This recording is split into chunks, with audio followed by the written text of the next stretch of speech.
Bonjour. Bonjour. Bonjour à tous et bienvenue pour ce deuxième webinaire co-animé par Nabil et moi-même. Alors, bienvenue, on vous laisse le temps de vous installer confortablement et de vous présenter dans le chat. On commence à 11h35, le temps que tout le monde arrive. Nous commencerons le webinaire. Du coup, je me permets de me représenter. Pour ceux qui ne me connaissent pas encore, je m'appelle Pauline et je travaille au sein du marché de l'inclusion. Mon rôle est d'accompagner les structures inclusives à prendre en main le marché de l'inclusion et également organiser ce type de webinaire formation pour vous aider sur différents thèmes liés au marché de l'inclusion. Donc, ce que je vous invite à faire, c'est de vous présenter donc dans le chat. Et puis, je suis accompagnée par Nabil qui a rejoint le marché de l'inclusion il y a quelques semaines de ça et qui est acheteur de profession, qui va nous accompagner sur toute la partie compréhension des enjeux côté acheteur, mais aussi il a à cœur de comprendre vous quels sont vos enjeux en tant que structure inclusive pour pouvoir faire ce lien entre les acheteurs, entre deux mondes parfois ne se comprennent pas. Donc, les acheteurs d'une part et les structures inclusives d'autre part. Ce que je vous propose, c'est que tout au long de la présentation, vous puissiez poser vos questions directement dans le chat, enfin pas dans le chat, mais dans l'onglet questions. C'est moi qui les ferai remonter à Nabil. Par ailleurs, vous pouvez également monter sur scène si vous le souhaitez. Ça permettra de mettre des visages derrière des noms et ça rendra l'échange plus vivant. Donc, n'hésitez pas. Si vous le souhaitez, vous pouvez monter sur scène avec Nabil et moi. Aujourd'hui, alors nous avons eu déjà un premier webinaire qui a été organisé au mois de mai sur vraiment le sujet de l'introduction aux achats inclusifs, durant lequel Nabil nous a expliqué les enjeux, l'organisation au sein d'une structure de la fonction achat. Et aujourd'hui, on va aller un peu plus loin dans le sujet. On va parler où chercher des appels d'offres et comment construire sa réponse à un appel d'offres. Par ailleurs, sachez que nous souhaitons mettre en place, et ça j'y reviendrai également à la fin, nous souhaitons mettre en place ces temps de rencontres chaque mois et ce, jusqu'à au moins la fin de l'année. Donc, si vous avez des sujets qui vous viennent à l'esprit et que vous souhaiteriez que nous creusions, n'hésitez pas à soit le mettre directement sur le chat, soit m'écrire à moi pour suggérer ces différents sujets. Par ailleurs, il y a un autre temps de rencontre qui a lieu si ma mémoire est bonne, Nabil, je crois que c'est le 23 juin, pas du tout parce que le 23 juin, c'est un dimanche, le 20 juin. Ouais. Le 20 juin, donc tout pile une semaine, nous avons une permanence dédiée aux structures inclusives. Donc, en gros, Nabil et moi serons présents sur ce type-là de webinaire. Vous pourrez venir nous rencontrer et nous poser des questions à la fois sur la partie plus liée au marché de l'inclusion, donc problématique de référencement, peu de sollicitations ou autre, ou alors vous êtes en passe de répondre à un marché public ou à un appel d'offres et vous avez des problématiques liées à ces réponses. Vous pouvez tout à fait venir rencontrer Nabil lors de cette permanence qui répondra à votre question. L'idée étant que ce soit un temps qui soit ouvert à tous. Donc, si vous êtes plusieurs au même moment, ça n'est pas un problème. D'expérience, on sait que les questions des uns peuvent servir les autres également. Il est 11h35, donc je vous propose de commencer. Donc, je répète pour les personnes qui viennent d'arriver, les questions, vous les posez directement dans l'onglet questions. C'est moi qui les ferai remonter à Nabil au fur et à mesure de notre échange. Et voilà, je pense qu'on est bon. Donc, je vous souhaite à tous un excellent webinaire. Et puis, je vous dis à tout à l'heure. Nabil, je te passe la main. Merci Pauline. Donc, bonjour à tous. Donc moi je suis Nabil Mohamed Krachai, donc je suis expert achat socialement responsable au sein du marché de l'inclusion, comme le disait Pauline, depuis quelques semaines. Donc mon rôle c'est au sein du marché, c'est d'accompagner les acheteurs à développer leurs achats inclusifs, et de l'autre côté, vous accompagnez vous déjà à avoir une meilleure compréhension de la fonction achat, qui est une fonction assez particulière quand on est un non-initié, entre guillemets. Voilà, donc mon rôle, ça va être, je vais dire, de vulgariser tous les lexiques et tous les mots qu'un acheteur peut utiliser, mais aussi vous donner une meilleure compréhension et une meilleure lisibilité des actions et des rôles, du rôle d'un acheteur. Voilà, donc ça avait été fait déjà dans le premier webinaire sur la sensibilisation sur je vais dire, les fondamentaux achats, donc qu'est-ce qu'une fonction achat, etc. Et puis aujourd'hui, on va rentrer un peu plus dans le concret, c'est-à-dire comment répondre à un appel d'offres, où est-ce qu'on peut trouver une consultation, et même, je fonctionne souvent en entonnoir, c'est qu'est-ce qu'une consultation. Donc on va vraiment avoir ce cheminement-là de, je vais dire, vraiment les termes généraux d'une consultation, ensuite rentrer un peu plus dans comment trouver et où trouver des consultations, comment répondre à des consultations, et ensuite quelques bonnes pratiques. Encore une fois, hein, l'objectif de ce webinaire, c'est que ce soit le plus interactif possible. Donc en effet, si vous avez des questions, n'hésitez pas. Vous pouvez les poser dans l'onglet questions, ou prendre la parole directement pendant le webinaire. J'ai bien mangé ce matin, j'ai pris un très bon petit déjeuner, donc je ne mords pas, en tout cas pas ce matin. Donc n'hésitez pas à monter sur scène et à prendre la parole, ce sera super sympa de vous avoir à mes côtés. Voilà, donc ce que je vous propose, c'est de démarrer par la première partie. Donc qu'est-ce qu'une consultation ? Donc une consultation, c'est le moyen par lequel un acheteur va sélectionner un fournisseur qui répond le mieux à ses problématiques et à ses besoins sur un sujet donné, avec ou sans mise en concurrence. C'est pour ça que j'ai utilisé le mot consultation et que je vais l'utiliser au fur et à mesure du webinaire. C'est parce que je fais la distinction entre contrat ou sélection de gré à gré, c'est-à-dire quand l'acheteur ne met pas en concurrence plusieurs acteurs, ou un appel d'offres quand il y a une mise en concurrence entre plusieurs sociétés ou plusieurs structures.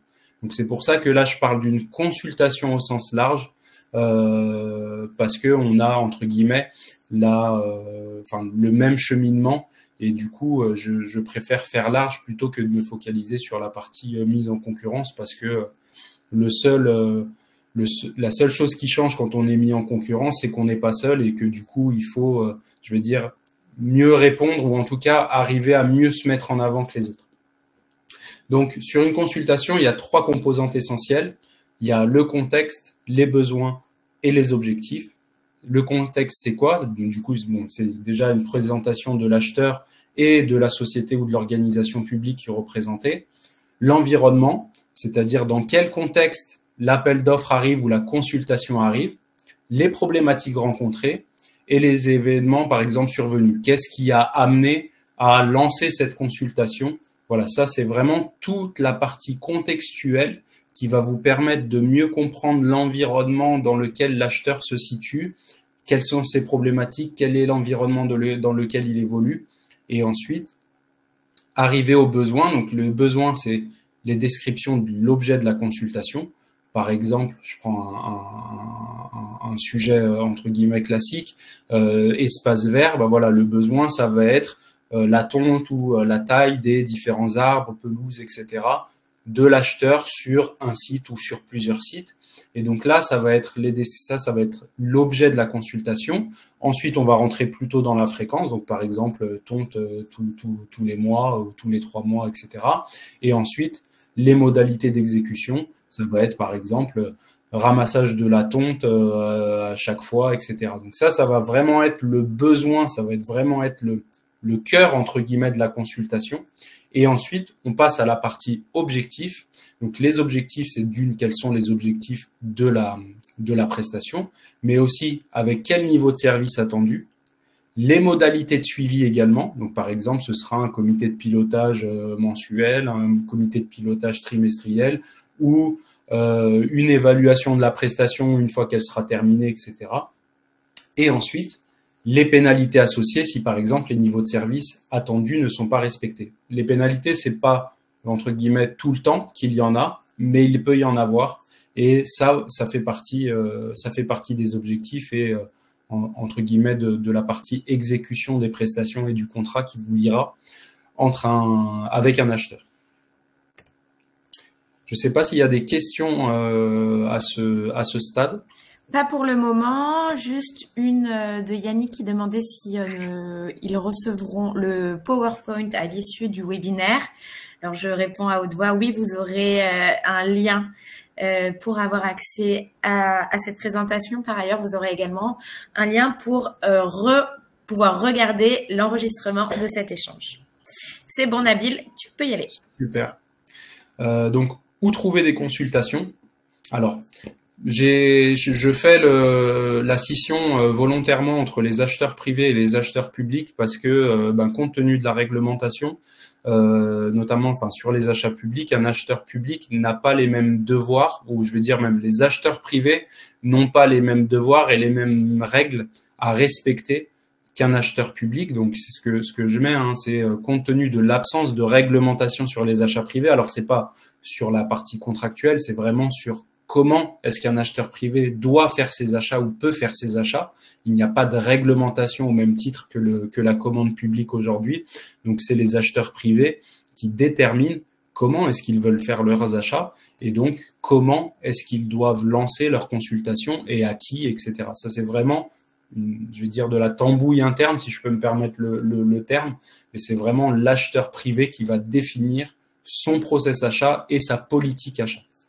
Donc, pour les acheteurs privés, pour moi, il y a deux moyens.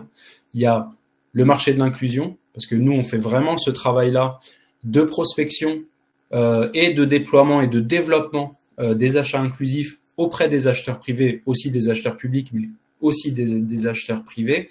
Donc, on les pousse à déposer leurs besoins, à faire du sourcing inversé sur la plateforme pour pouvoir vous envoyer vraiment leurs besoins. Et ensuite, la prospection, entre guillemets classique dans une démarche commerciale, mais c'est voilà d'identifier des sociétés soit autour de vous, soit sur la France entière, et essayer de rentrer en contact avec soit l'acheteur. Donc quand je dis l'acheteur, c'est celui qui occupe vraiment cette fonction-là dans l'entreprise, ou la personne qui gère le sujet. Par exemple, je reprends mon exemple sur les espaces verts, ça va être la personne qui va gérer toute la maintenance, l'intendance des bâtiments, qui pourra être aussi votre interlocuteur ou votre cible quand vous allez rentrer dans une démarche de prospection. Donc voilà, pour les acheteurs privés, c'est vraiment, à mon sens, ces deux leviers-là que vous allez avoir pour toucher des acheteurs privés. On y reviendra, mais vous voyez, j'ai mis le marché de l'inclusion tant pour les acheteurs privés que les acheteurs publics. Moi, ce que je vous invite à faire le plus possible, c'est de compléter votre fiche commerciale au maximum, parce que on se rend compte, et de par nos échanges réguliers et avec plein d'acheteurs différents, ils ont vraiment cet automatisme, entre guillemets, ce réflexe d'aller regarder les fiches commerciales, et donc vous allez avoir plus de chances d'être contacté, parce qu'on voit aussi qu'il y a des acheteurs qui font ça un peu en mode anonyme, parce que voilà, ils sont très regardants sur la confidentialité des données, ils veulent pas forcément mettre en avant le nom de leur société, etc. Donc, ils peuvent fonctionner en mode anonyme, et du coup, ce seront eux qui iront voir déjà d'une les fiches commerciales et sélectionner les structures inclusives qu'ils vont contacter ensuite pour pouvoir les intégrer dans une démarche de consultation ou dans une démarche d'appel d'offres. Et donc, la fiche commerciale, c'est la première chose que l'acheteur va avoir en face de lui. Et donc, c'est ce qui va, malheureusement, entre guillemets, orienter sa décision de vous intégrer de vous intégrer ou non à la consultation. Donc voilà, soyez vraiment vigilants et remplissez au mieux votre fiche commerciale. Il y a beaucoup de rubriques dans les fiches commerciales qui intéressent les acheteurs. Voilà, tout ce qui va être description des prestations, les références clients, les labels et les certifications, etc. Donc voilà, vraiment un point d'honneur et vous verrez, je le rappelle encore ensuite, mais c'est très important et on le voit vraiment au fur et à mesure de nos échanges avec les acheteurs, qu'ils soient publics ou qu'ils soient privés. Donc ensuite, pour les acheteurs publics, alors là, les possibilités de trouver des consultations sont plus vastes. Parce que, comme je vous le disais, il y a une réglementation et dans la réglementation des marchés publics, il y a un principe irrévocable qui s'appelle la liberté d'accès à la commande publique. Et donc, pour respecter ce principe majeur et pilier de la commande publique, les acheteurs sont tenus de publier leur consultation ou leurs appels d'offres en fonction des seuils. Là, je rentre pas dans le besoin, dans le détail, mais voilà, en fonction des seuils, en fonction des montants des différentes consultations, les publications sont soit libres, donc l'acheteur a la liberté de choisir le support de publication, ou après, quand on monte sur des seuils plus élevés, on est sur des publications qui sont vraiment réglementées. Donc voilà, pour les acheteurs publics, au même titre que pour les acheteurs privés, il y a le marché de l'inclusion, parce que comme je vous le disais, on fait ce travail-là autant des acheteurs privés que des acheteurs publics. Ensuite, il y a ce qu'on appelle les plateformes de publication des marchés publics de l'État. Donc, je vous en ai listé deux. Il y en a une qui s'appelle Place et il y en a une qui s'appelle Approche. Donc, Place, c'est des consultations, entre guillemets, qui sont lancées. C'est-à-dire que le besoin est là.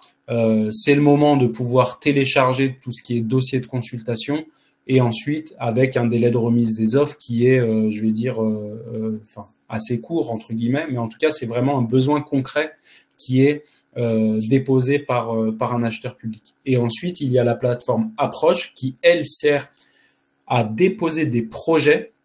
Donc, ça permet en fait, l'objectif de cette plateforme, c'est de permettre aux sociétés, je vais dire, de s'organiser et d'anticiper des besoins et des dépôts concrets d'appels d'offres ou de consultations sur les plateformes. Il faut savoir que nous, le marché de l'inclusion a un lien direct avec Approche, donc tout ce qui est publié sur Approche est automatiquement déversé et retranscrit dans le marché de l'inclusion.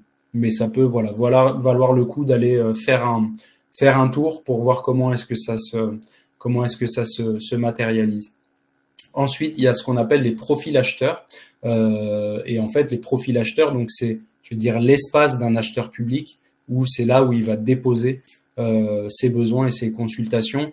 Voilà, vous pouvez taper, par exemple, pour les plus gros et pour les plus connus, vous pouvez taper dans un moteur de recherche, par exemple SNCF, profil acheteur SNCF, profil acheteur EDF, profil acheteur RATP, etc. Et c'est des liens Internet que vous avez directement, que vous pouvez aller voir, vous pouvez vous inscrire et vous pouvez identifier les consultations qui sont publiées par ces acheteurs. Ensuite, il y a ce qu'on appelle les sites Internet centralisateurs, par exemple Marché Online, qui est un site Internet en fait qui va aller récupérer ou en tout cas essayer de récupérer l'intégralité des consultations qui sont déposées sur Internet et sur les plateformes de publication ou les profils acheteurs et qui centralise tout ça.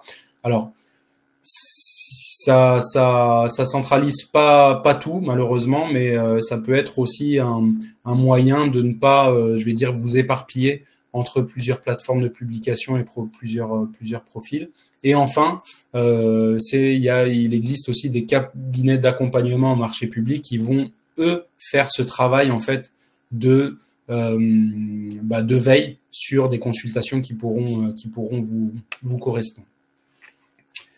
Voilà, je ne sais pas s'il y a des questions. On commence, oui, merci Nabil. On commence à avoir des questions. Donc Marion nous demandait sur la plateforme Place, donc c'est plus une question technique. La plateforme plage, je n'arrive pas à mettre d'alerte pour recevoir quotidiennement ou de manière hebdomadaire les appels d'offres qui me concernent. Donc ça, c'est un premier point, pardon. Ok. Et sur ce second point, pardon, c'est lorsqu'elle fait une recherche en mettant comme critère Mayotte, qui est son territoire, les appels d'offres. Les appels d'offres d'autres territoires sortent comme le Bas-Rhin ou la Mayenne. Est-ce que tu as des pistes de réponse à ce niveau-là? Alors non, j'en ai pas là comme ça. Il faudrait que je regarde pour voir déjà comment est-ce que on peut identifier intégrer des alertes. Il faudra que je regarde. En effet, il y a normalement la possibilité d'intégrer des alertes quotidiennes ou hebdomadaires. Il faut que je creuse ce point-là. Et après, à voir comment sont définis aussi. Enfin, là je rebondis plutôt sur la partie localisation. Quand on tape Mayotte, par exemple, on tombe sur d'autres choses. Faut voir si la consultation est peut-être pas multi-localisation. Et donc peut-être que la première localisation est Bas-Rhin mais peut-être qu'il y a d'autres localisations possibles, mais ça je pourrais regarder. Je me le note. Ok, et puis, super. De toute façon, à l'issue de ce webinaire, nous répondrons à toutes les questions auxquelles on n'a pas pu répondre durant le webinaire et qui sera complété avec la présentation et l'enregistrement. Il y a Léa qui nous demande comment rédiger les offres lorsque nous sommes une EITI. Nous mettons en relation les entrepreneurs que nous accompagnons avec des acheteurs potentiels. Donc ça, c'est un point. Ouais, bah ça on va pouvoir le voir plus tard dans la présentation. Alors j'ai pas fait de focus particulier sur les EITI. J'ai pas fait de focus particulier là-dessus. Pour moi, ce sera plutôt de mettre en avant déjà l'accompagnement que vous fournissez, que vous dispensez aux entrepreneurs indépendants. Ça, c'est le premier point. Comment est-ce que vous les sélectionnez? Enfin, comment est-ce que vous les accompagnez? Comment est-ce que vous les sélectionnez? Quel est le type de communauté que vous pouvez mettre en place, etc. Je pense que ça, c'est, je vais dire, les trois piliers, je vais dire, de qualité, entre guillemets, technique attendue quand on fait appel à une EITI. Voilà. Et peut-être que ça peut être aussi un point sur lequel on pourra faire un webinaire dédié à ces questions-là, parce que c'est vrai que les EITI sont relativement jeunes.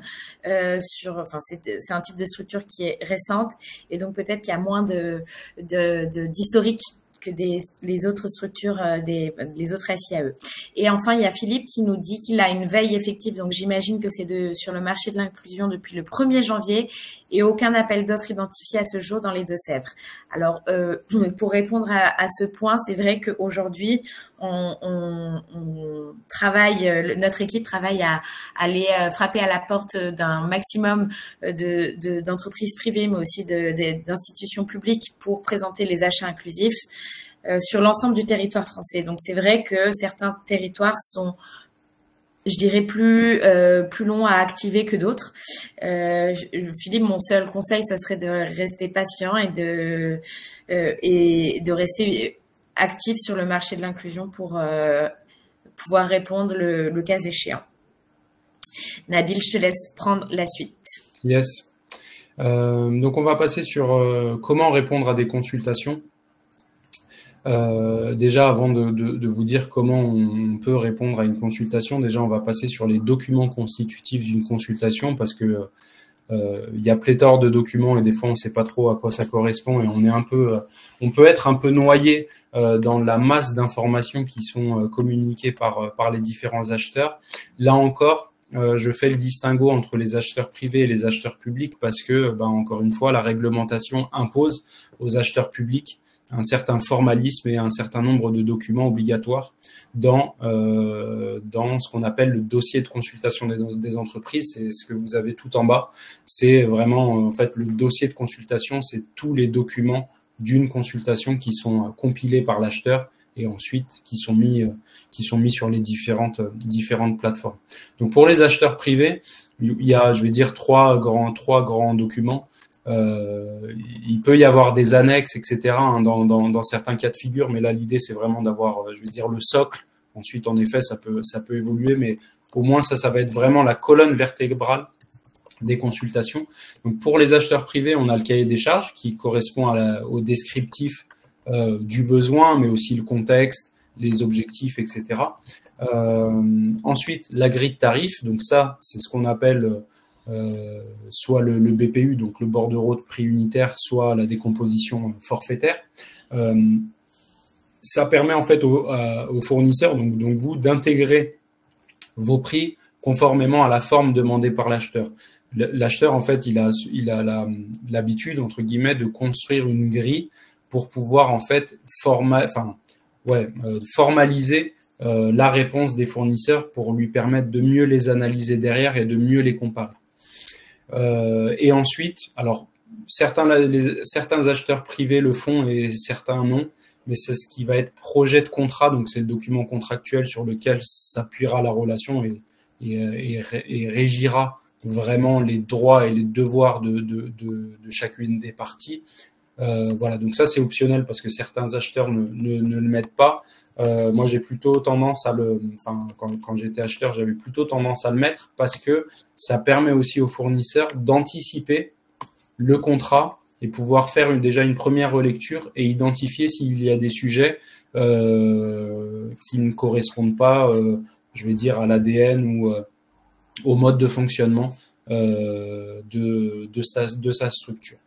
Ensuite, pour les acheteurs publics, donc là encore une fois, on rentre vraiment dans des choses qui sont obligatoires. Et là, je l'ai mis en premier, c'est le règlement de consultation, ce qu'on appelle le RC. Et en fait, c'est un document qui décrit les différentes étapes de la consultation, ses modalités et les critères de notation des offres. Et là, je l'ai mis vraiment en gras et en souligné pour pouvoir insister sur l'importance de ces critères de notation des offres parce que c'est ce qui va vous donner en visibilité sur quoi votre réponse va être appréciée, va être analysée et va être notée. Donc, j'ai vu, au cours de ma carrière, j'ai vu des fournisseurs qui ne prenaient pas en compte ces critères de notation des offres et mettaient un peu tout, sans vraiment s'appuyer sur ces critères de notation. Et du coup, en termes de lisibilité et en termes de notation, l'acheteur n'arrive pas à noter correctement ou en tout cas n'arrive pas à trouver facilement les informations dont il a besoin pour pouvoir noter et donc ça dessert en termes de notation. Donc vraiment, prenez en compte ces points-là, c'est vraiment ces critères de notation des offres, je le rappelle après, mais c'est vraiment pour souligner l'importance des critères de notation des offres. Ensuite, on a le CCTP, donc là c'est comme le cahier des charges pour l'acheteur privé, c'est le descriptif du besoin, etc. Ensuite, donc on a le CCAP, donc cahier des clauses administratives particulières, qui est simplement le projet de contrat. On retrouve aussi la grille de tarifs et ensuite l'ATRI1, qui est un acte d'engagement, qui permet en fait à l'acheteur de vérifier vraiment que le fournisseur s'engage sur l'offre qu'il a déposée. Et donc, comme je le disais tout à l'heure, ces documents constituent le dossier de consultation des entreprises et ce qu'on appelle plus communément un DCE. Ensuite, les étapes clés de réponse à une consultation. Alors pour moi, il y a 7 grandes étapes. Alors il y en a certaines qui vont vous paraître très logiques entre guillemets, mais je préfère les mettre parce que on peut vite se retrouver à aller dans tous les sens. Quand on télécharge une consultation et quand on veut y répondre.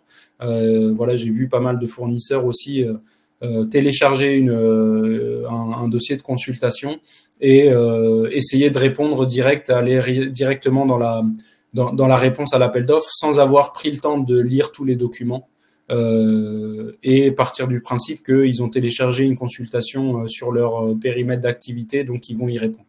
Donc voilà, donc c'est pour ça que les 2 premiers sont très importants. Donc il faut vraiment lire l'intégralité des documents. Alors pas forcément tout ce qui va être, je vais dire, administratif, commande publique, etc. Même s'il faut en prendre connaissance parce qu'il peut y avoir des modalités que vous n'aurez pas identifiées. Donc vraiment, prenez le temps de lire l'intégralité des documents qui sont fournis pour pouvoir ensuite prendre la décision de répondre ou non à la consultation. Et là, j'insiste sur ce point aussi. En fait, c'est contre-productif pour vous de vouloir vous positionner sur toutes les consultations. Et donc, il faut vraiment avoir cette, je vais dire, cette sélection des consultations qui valent la peine et qui correspondent vraiment à votre secteur et à votre capacité à répondre surtout. Je prends l'exemple des achats publics. En achat public, si vous ne couvrez pas l'intégralité des prestations demandées, votre offre est considérée comme irrégulière et elle n'est même pas analysée par l'acheteur.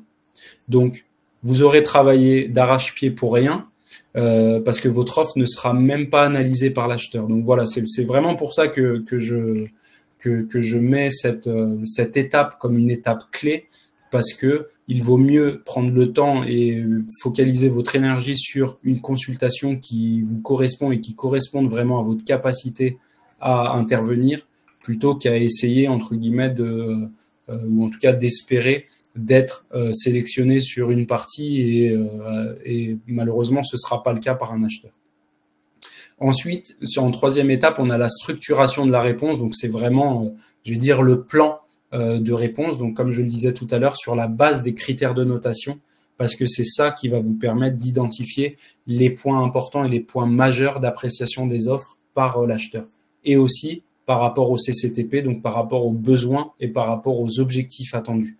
Donc, ces 2 points-là, ça va vraiment être ce qui va vous permettre de structurer votre réponse pour permettre aussi une meilleure lisibilité par l'acheteur et ce qui permettra de mieux analyser et de mieux apprécier votre offre. Au lieu d'être, je vais dire, entre guillemets, perdu dans des informations qui sont dispersées à droite, à gauche, et potentiellement, si elles sont dispersées à droite, à gauche, l'acheteur ne les retrouvera pas et donc ça se ressentira dans l'analyse des offres et donc dans la notation qui sera moins bonne que si vous aviez mis cette information ou cette composante de votre offre à un endroit bien précis et bien structuré. Ensuite, sur le 4, donc rédaction personnalisée qui s'appuie donc sur les besoins et les problématiques de l'acheteur. Alors en tant qu'acheteur, j'ai vu beaucoup d'offres entre guillemets catalogue sans réelle personnalisation pour l'acheteur. J'ai même vu des offres avec des noms d'autres clients. Voilà, ça, c'est pas génial en termes d'appréciation et en termes d'analyse. Donc du coup, voilà, faut vraiment faire entre guillemets cet effort, même si je sais que c'est quelque chose qui peut prendre énormément de temps, mais ça se ressent toujours dans l'analyse des offres et dans la notation, parce que la réponse est vraiment adaptée aux besoins et aux problématiques de l'acheteur. Ensuite, une fois que vous avez rédigé toute votre offre, ce que je vous invite à faire, c'est vraiment une checklist des documents qui étaient demandés par l'acheteur dans le dossier de consultation ou dans l'appel d'offres, pour être sûr de ne rien oublier. Et là, je fais un petit focus sur la partie achat public. Il y a certains documents qui vont être, entre guillemets, régularisables, c'est-à-dire que l'acheteur va être en capacité de revenir vers vous pour vous dire « Attention, vous avez oublié tel document », mais il y a certains documents qui ne peuvent pas être régularisés. Je prends l'exemple, par exemple, de la grille de tarifs. Si demain, vous oubliez une grille de tarifs dans votre réponse à l'appel d'offres, votre offre ne sera pas analysée, votre offre sera considérée comme irrégulière. Donc, je vous invite vraiment à faire cette checklist. Voilà, ça peut paraître très scolaire, je le sais, mais ça permet au moins de ne pas passer à côté d'un document qu'on aurait oublié, parce qu'une réponse à appel d'offres, c'est très prenant. Malheureusement, on finalise des fois aussi souvent dans l'urgence. Donc, le fait d'avoir cette checklist, ça permet aussi de ne rien oublier, d'être entre guillemets un peu plus serein dans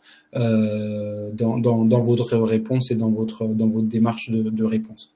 Ensuite, relecture à tête reposée ou par une personne tierce, parce qu'encore une fois, comme je vous le disais, quand on est dans une démarche de réponse à appel d'offres, on a souvent la tête dans le guidon et donc on oublie des choses, on pense pas forcément à des choses, etc. Et aussi, ça permet de s'assurer que notre offre est lisible, notre offre est claire. Et donc, c'est vraiment, je vais dire, la dernière étape pour s'assurer qu'on a vraiment tout couvert, qu'on répond vraiment aux besoins de l'acheteur. Et du coup, ça permet vraiment d'avoir une réponse de qualité. Et enfin, l'envoi ou le dépôt de la réponse, quand on est sur une plateforme, j'insiste là vraiment sur les délais impartis parce que surtout, que ce soit en achat privé ou en achat public, mais encore plus en achat public parce que c'est réglementaire, votre offre ne sera pas appréciée, ne sera même pas lue par l'acheteur si elle arrive après le délai imparti. Voilà, donc ça, c'est les 7 grandes étapes clés, à mon sens, pour répondre à une consultation. Voilà, je ne sais pas s'il y a des questions. Alors, j'ai des petites questions et conseils également. Donc, il y a Marion qui nous a partagé un conseil, c'est qu'elle prépare, cette checklist au fur et à mesure de la lecture du DCE pour être sûre de n'oublier aucun élément dans la rédaction du mémoire technique et dans la composition du dossier administratif. Ouais, donc, merci. Merci beaucoup Marion de partager ce conseil. Concernant les questions, sachez que vous pouvez voter pour les questions que vous souhaitez être posées en priorité. Donc Sandrine demandait si vous aurez accès à ce webinaire. Absolument, je vous enverrai un mail avec l'enregistrement du webinaire ainsi que la présentation. Delphine demandait, ah non, alors là c'est la question de Sophie qui est passée en premier. Existe-t-il une plateforme qui recense spécifiquement les marchés qui incluraient des lots pour l'insertion, s'il vous plaît? Alors, à mon sens, non. Sur les plateformes, il y a donc la possibilité pour les acheteurs d'identifier si c'est un marché réservé ou non. Mais il n'y a pas de plateforme qui existe aujourd'hui, une plateforme de publication générale. Je sais qu'il y a une plateforme qui existe aujourd'hui et j'en ai pris connaissance il y a quelques jours qui s'appelle ESS 2024 et qui est relatif aux Jeux Olympiques. Voilà, donc pour être transparent avec vous, j'ai pas vraiment creusé cette plateforme-là, mais ça peut être intéressant d'aller voir ce qui s'y passe et ce qui est publié sur cette plateforme. Mais en tout cas, non, pas de plateforme à proprement parler, sauf le marché de l'inclusion, où nous on invite et on fait vraiment cette démarche auprès des acheteurs publics, parce que là on parle de marché ou de lots réservés. On fait vraiment ce travail de relais, en tout cas de déploiement de la plateforme auprès des acheteurs publics, et on les pousse à relayer les marchés et les lots sur le marché de l'inclusion. Donc c'est pas de la mise en avant de notre plateforme entre guillemets, mais voilà, on fait ce travail-là. Donc c'est absolument, oui, l'objectif du marché de l'inclusion. Ouais, c'est ça, exactement. Donc, à part le marché de l'inclusion, non, il y en a pas qui existe, sauf peut-être ESS 2024 à creuser. Ok, super. Merci beaucoup, Nabil. Une autre question. Peut-on vous solliciter pour avoir un avis extérieur sur notre mémoire technique? Ça, c'est une question de Sandrine. Alors, je suis pas sûr entre guillemets d'avoir vraiment l'expertise nécessaire en termes techniques, en tout cas sur la réponse à mémoire technique, parce que le mémoire technique répond surtout aux besoins et aux problématiques de l'acheteur. Après, ça peut être une question, si vous avez une question particulière entre guillemets, ça peut être aussi l'objet de votre venue le 20 juin ou les autres rendez-vous, ce qu'on a appelé la hotline du marché de l'inclusion, pour pouvoir poser une question et on pourra y répondre à ce moment-là avec grand plaisir. Absolument, tout à fait. Merci Nabil. J'ai encore des petites questions.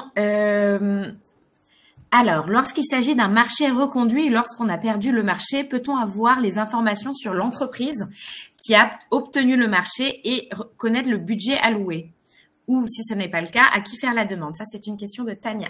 Alors, les acheteurs, alors il faudrait que je vérifie, mais les acheteurs sont censés publier des avis d'attribution des marchés. Ils le font pas toujours.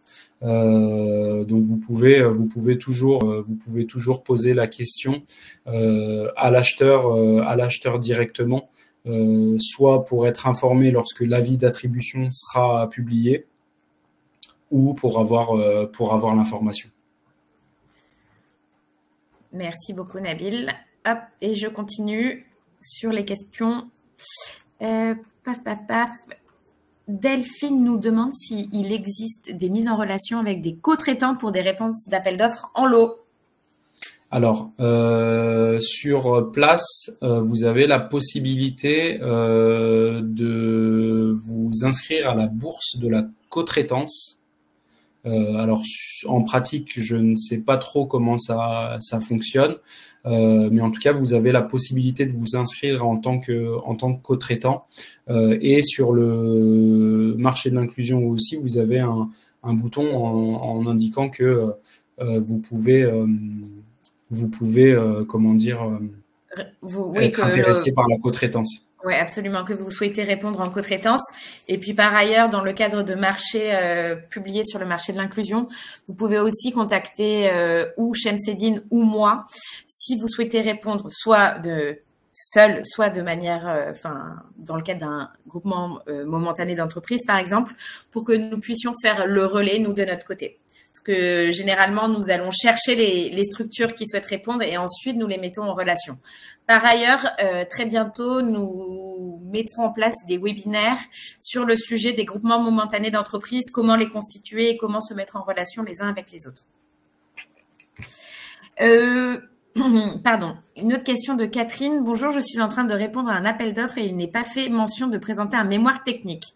C'est parce que c'est une évidence et est-ce qu'elle doit le structurer en fonction des critères d'évaluation?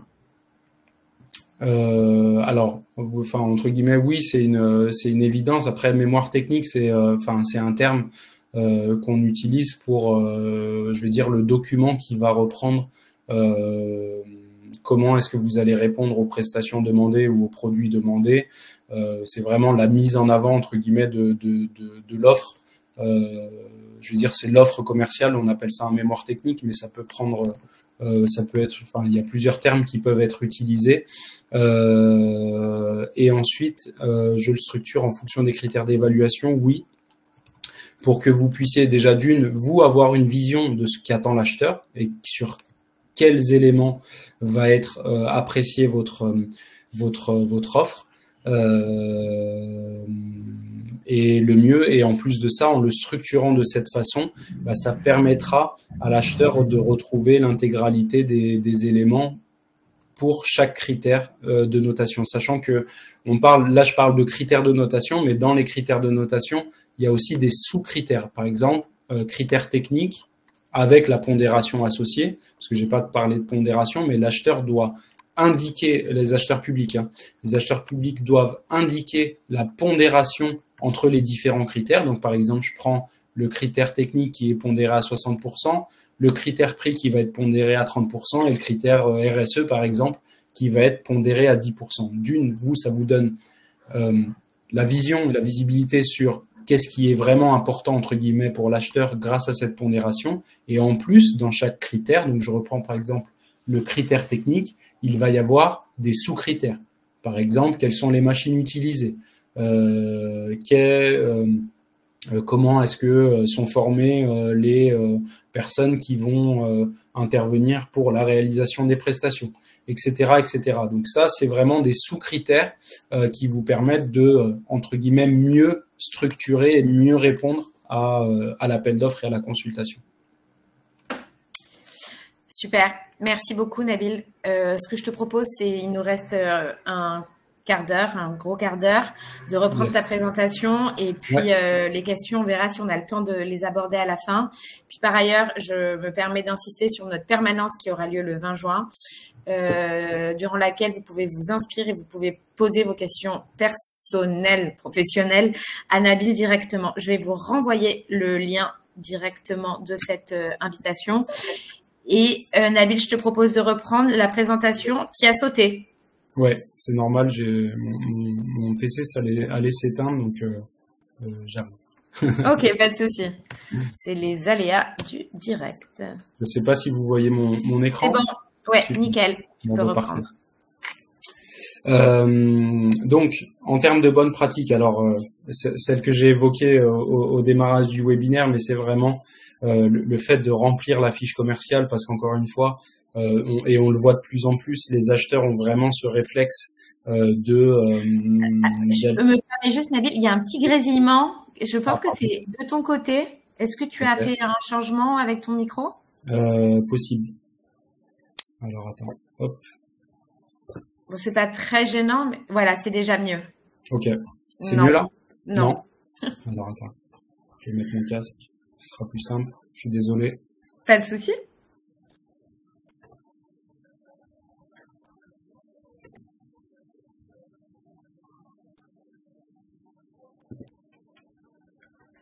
Et en attendant, je vous envoie le lien pour vous inscrire à la permanence du 20 juin, durant laquelle que Nabil animera et qui sera surtout dédiée à toutes vos questions techniques sur le marché de l'inclusion, pas du tout sur le marché de l'inclusion, sur vos propres appels d'offres.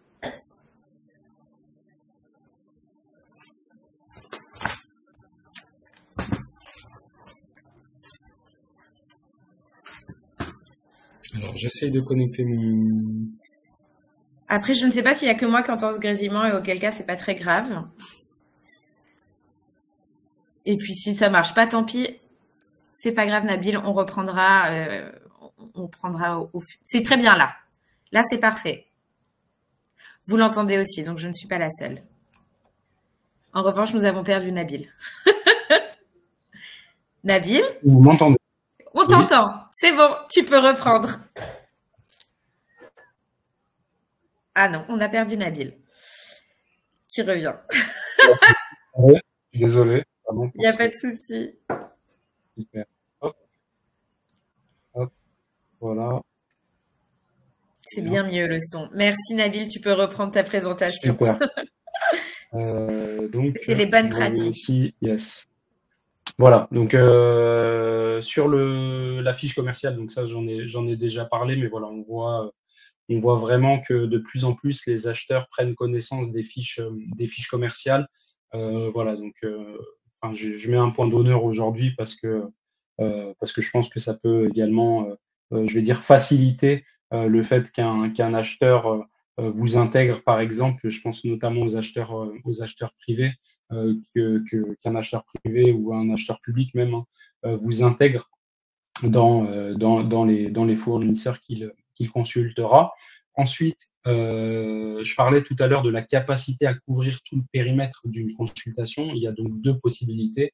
Faire de la co-traitance avec d'autres structures inclusives ou même d'autres structures ou d'autres sociétés, des fournisseurs conventionnels par exemple. Ça, c'est possible. Et ça, c'est un des points important à mon sens à identifier, c'est que ça vous permettra de pouvoir, je vais dire, vous positionner sur des marchés qui sont plus gros en termes de chiffre d'affaires ou en termes de périmètre à couvrir. Donc pour moi, il y a deux types de co-traitance, même deux types de co-traitance, c'est soit de la co-traitance par rapport à des prestations que vous n'êtes pas capable de couvrir et donc vous allez chercher un co-traitant qui soit en capacité de couvrir les prestations ou plusieurs co-traitants qui sont en capacité de couvrir vraiment ces prestations-là. Ou après, on parle aussi de capacité. Je veux dire, il y a certains fournisseurs qui intègrent des éléments et des critères sur le chiffre d'affaires, sur le nombre de salariés, etc. Et donc, la co-traitance va vous permettre aussi de pouvoir cumuler et massifier vraiment les chiffres d'affaires, enfin votre chiffre d'affaires et celui de vos co-traitants, ou même le nombre de salariés, et donc d'être en capacité de répondre et de valider, entre guillemets, ces critères, les critères imposés par l'acheteur. Et ensuite, deuxième possibilité, ne pas répondre à la consultation parce que, encore une fois, et ça vous l'avez un peu plus en bas, ne pas essayer de répondre à toutes les consultations. Donc, il est toujours préférable d'avoir une démarche progressive. Donc, ne pas répondre à la consultation sur le premier, c'est parce que votre offre ne sera malheureusement pas analysée, ou en tout cas, vous aurez très peu de chances d'être retenu, en tout cas sur la partie privée. Sur la partie publique, si vous ne répondez pas à toutes les prestations, votre offre sera considérée comme irrégulière et donc même pas prise en compte. Voilà, donc vraiment, je mets un point d'honneur là-dessus. Ensuite, ne pas essayer de répondre à toutes les consultations. Donc, voilà, j'ai vu certains fournisseurs se dire, OK, ben maintenant, je vais répondre à des consultations, et étaient plutôt sur la partie, prenez les consultations comme elles arrivaient. Ils n'avaient pas vraiment cette stratégie, entre guillemets, de réponse. Et donc, essayer de répondre à des consultations qui ne correspondaient pas vraiment, où elles allaient avoir des difficultés à assurer la réalisation des prestations.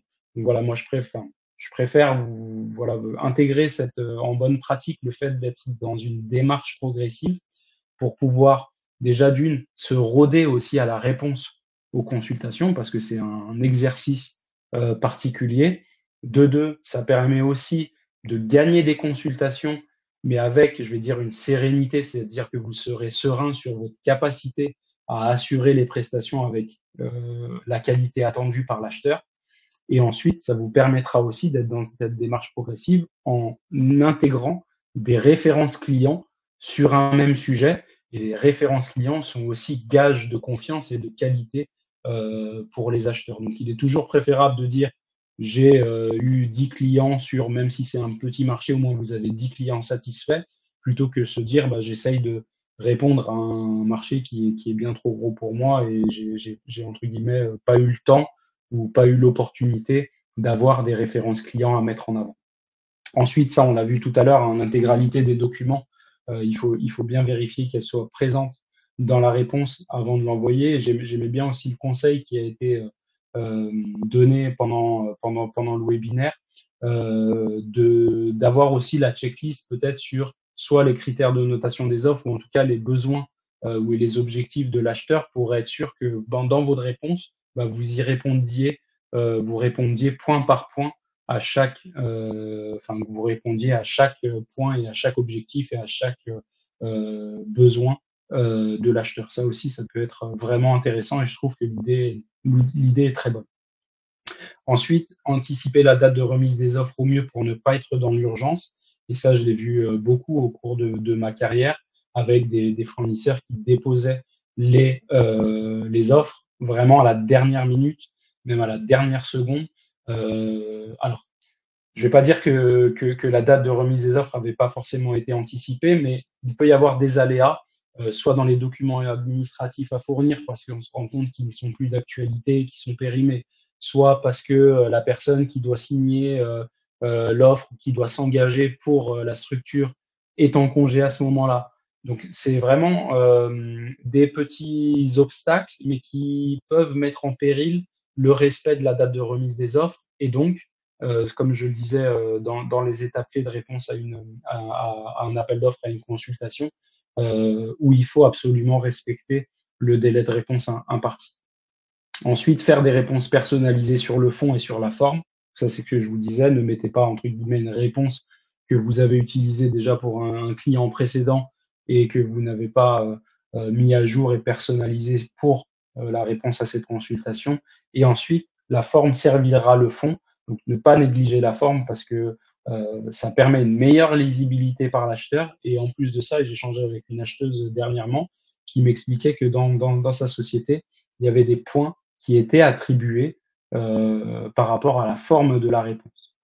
Et une bonne pratique que je n'ai pas listée, à laquelle je pense là, quand vous téléchargez, quand vous allez sur les plateformes de publication des appels d'offres ou sur les profils d'acheteurs, etc., inscrivez-vous. Ça, c'est super important, parce que on a la possibilité de télécharger en anonyme les dossiers de consultation des entreprises, mais le risque et le point négatif là-dessus, c'est que vous n'allez pas être mis au courant soit des mises à jour de l'appel d'offres, soit de la phase de questions-réponses.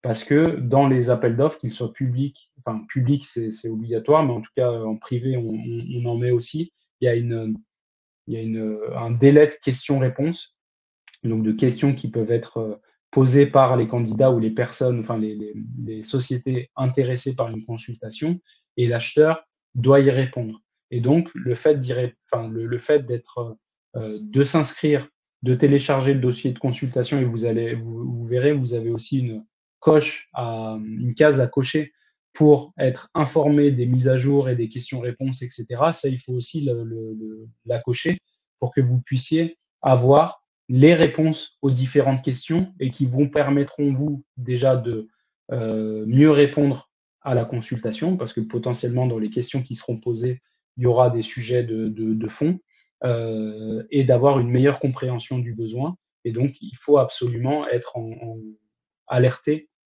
sur le fait que les réponses soient déposées. Et je rebondis aussi sur la partie questions-réponses. Quand vous téléchargez, quand vous êtes intéressé par une consultation, profitez vraiment de ce moment de questions-réponses, parce que c'est le moment qui va vous permettre de poser l'intégralité de vos questions soit sur des incompréhensions que vous aurez ou des choses que vous souhaiteriez qu'elles soient éclaircies par l'acheteur, ou il y a même des fois des incohérences entre deux documents ou même deux paragraphes, deux articles, deux chapitres d'un même document. Et donc, ça vous permettra aussi de poser la question sur cette incohérence, et l'acheteur sera en capacité de vous dire quel est l'élément qui devra être pris en compte.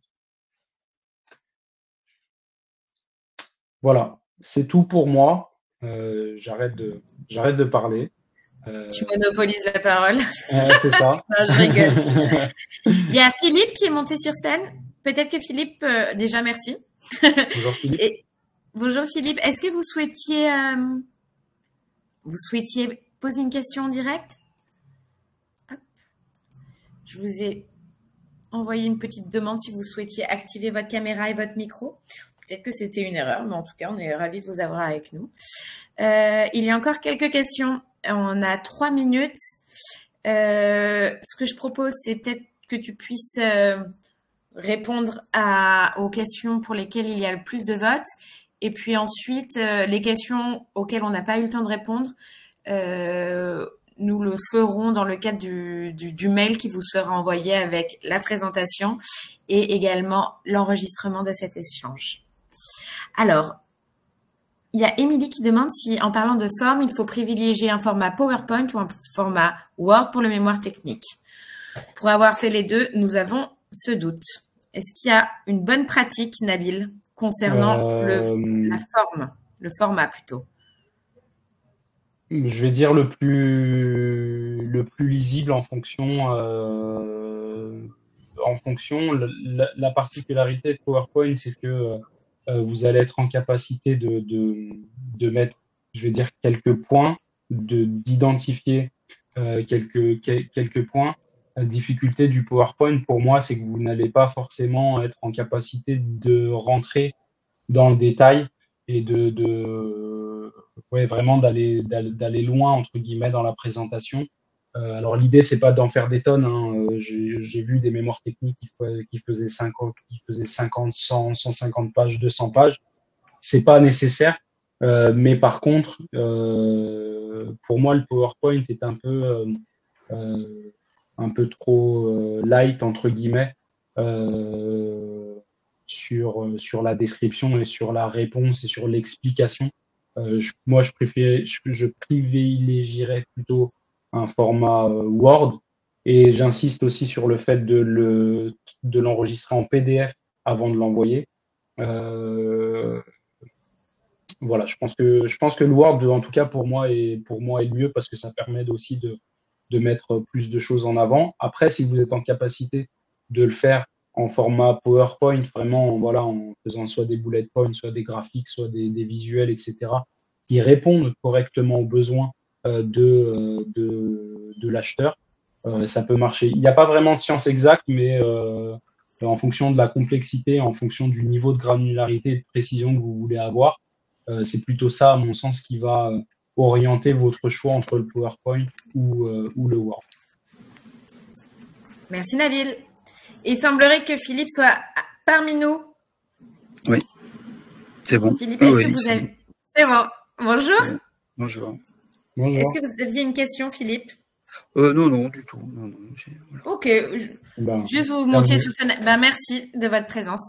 Il est 12h30. Moi, ce que je vous propose, c'est que l'on s'arrête là. Il y a encore pas mal de questions qui ont été posées. On y répondra dans la foulée aujourd'hui ou demain maximum. Par ailleurs, j'insiste encore, il y a la permanence du 20 juin durant laquelle vous pourrez vous poser directement vos questions à Nabil. Et puis, il y a un autre rendez-vous au mois de juillet sur le sujet des achats inclusifs. Nabil, est-ce que tu souhaites rajouter un petit mot?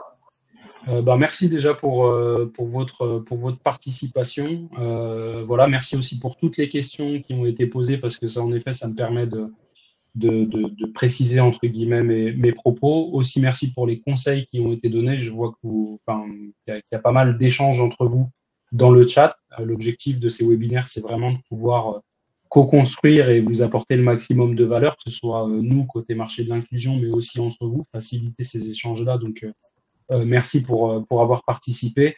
Et dernier point, si vous avez des sujets que vous souhaitiez qu'on creuse, qu'on développe, qu'on vous présente, n'hésitez surtout pas. Nous, voilà, on a quelques idées dans nos têtes, mais l'objectif, c'est de répondre à vos besoins concrets. Donc, si vous avez des sujets que vous voulez qu'on aborde, sentez-vous libre de nous envoyer tout ça et on se fera un plaisir d'y travailler. Super. Merci Nabil pour ce mot de la fin. Et très bon après-midi à tous et à très vite. Au revoir. Merci à tous. Bonne journée. Au revoir. Au revoir. Au revoir Philippe.